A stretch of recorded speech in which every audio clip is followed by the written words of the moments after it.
kā mēs neredzējām sekvejas, kā mēs neuzbraucām līdz pašai augšai. Tātad šodien ir 7. Amerikas diena, kad braucam uz Sekvejas Nacionālo parku. Ceļš uz turieni ir 2,5 stundas, un ne jau tāpēc, ka tas būtu tālu, bet tāpēc, ka ceļš ir līkumos, iet kalnā augšā un, protams, jābrauc lēni. Pa ceļam ir lieli apelsīnu lauki, piestājam un nosperam dažus apelsīnus. Bija super garšīgi. Beidzot nokļūstam līdz Sekvejas parka vārtiem.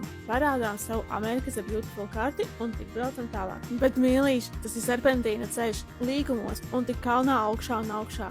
Mēs neaprēķinājām daudz būtiskas lietas, ka man paliks slikti no šī ceļa un ka benzīns ļoti ātri beidzas. Mums ir liela mašīna, un benzīna rādītājs 3 iet uz leju, nekā parasti braucot pa līdzenumu. Un es esmu tuvu vemšanai. Un mēs tikai braucam augšā kalnā, serpentīnā, un benzīns paliek arvien mazāks un mazāk, un man paliek arvien sliktāk un sliktāk, un mēs nolēmjam Dievs ar visām sekvejām, metam mieru un griežam atpakaļ. Tad jau tikuši tuvāk līdzenumam, arī es varu izbaudīt skatus un stirniņus. Arī lejā ir daudz ko redzēt un ir ļoti smuki. Ja jau tik laicīgi esam prom no Sekvejas, tad nolēmjam braukt tuvāk klusajam okeānam, līdz pilsētai Morobei, kas ir 3 stundas braucienā.